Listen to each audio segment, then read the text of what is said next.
What's up guys, Kobra here, and on today's episode of Kobra Enters the Dojo, we're going to be talking about frame data for Injustice 2.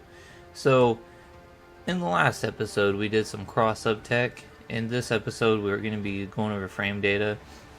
Should be a pretty short video, and just want to touch on the basics before I make any other tutorials.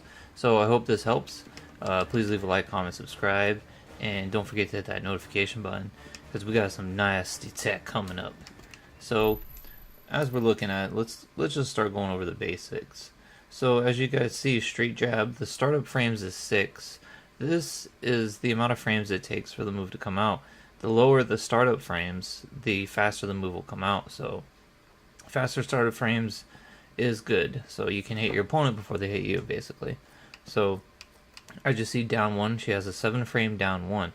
It's a pretty decent poke. Anything like a 7 frame down 1 or 6 frame down 1 is pretty good, and it gives you the ability to punish a lot of stuff, because down 1 is so quick. You can punish stuff that's -8. So something that's -8, I could down 1 and cancel into like something like a canary drop. So as you see, that's 2 hits, so it does cancel. Oh, sorry about that. I'm messing up on my cancels. But anyway, so as you guys see, that one was 2 frames.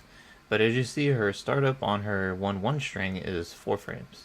So this gives you a really good tool for punishing. I recommend, if you're going to go for punishing, using a move or a string that has the least startup, because it's more likely that you'll hit it. So sometimes it's not good to go for optimal damage when you want to just make sure you get that punish that will win you the match. So the next thing we're going to go over is active frames. Active frames are good, because that means the first frame is kind of like not really there, and then the active frames, it has 3 active frames and it lasts 4 frames. So there's not really a gap. It's a 1 frame gap, but at the startup. So that's pretty good. Recovery, 18 frames. So this string right here, her 1-1 string, if it misses, has 18 frames to recovery. So your opponent could whiff punish this. If her spacing's right, she could do a back 1. So she could back 1 if she sees you throwing this out. A lot of canaries like to use the full string, which the recovery on that is 17 frames. So if that whiffs, she could still punish. She'd probably want to whiff in between these two, the 1-1s. So that's what recovery frames are. Block advantage, -3. So if we set my opponent to block and reversal mode on,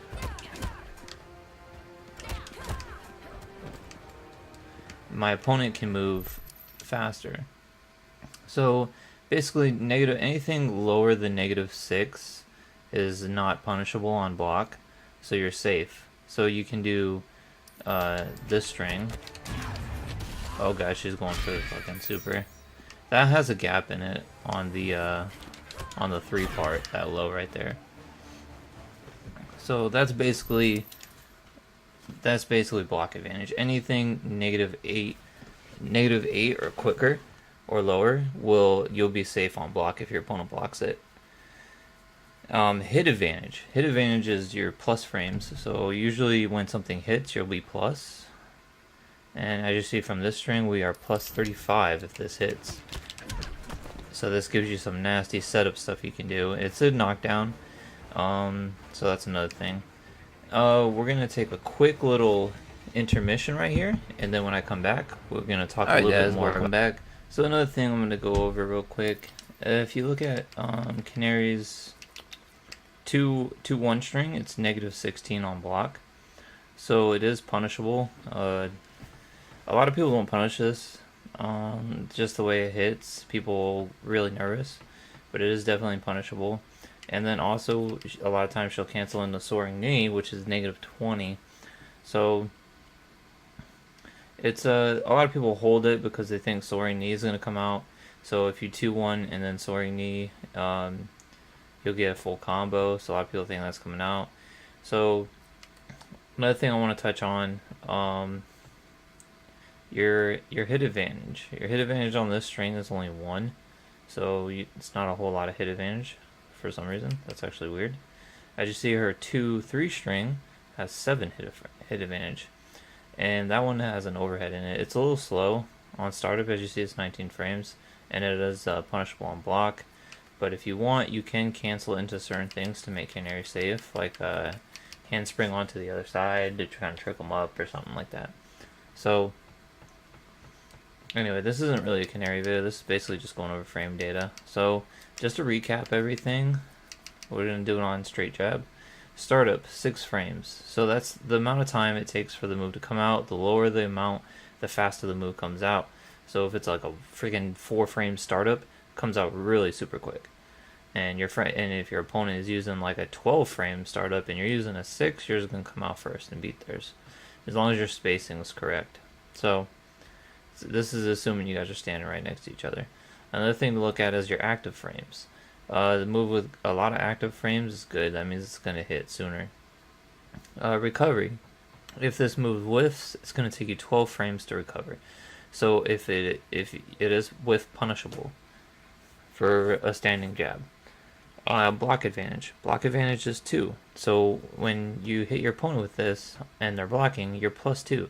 This gives you a decent advantage, so it's your turn to attack, as long as the next move you do has a quicker startup than the move they do. It doesn't have to be that much, but at least a 2 frame advantage. So another thing is the hit advantage. Hit advantage is when the move hits your opponent, you're +10, which means you'll be able to attack again before your opponent, and that gives you 10 frames. So another thing to note is anything higher from -8 on block is punishable. So just to demonstrate that real quick, I set Canary to record, and we're just going to do a quick little punish on her soaring knee, which is -20. Sorry about that.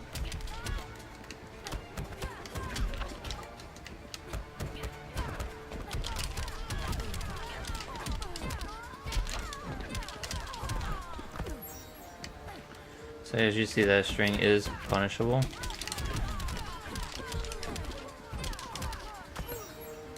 Let's try to get a little bit fancier.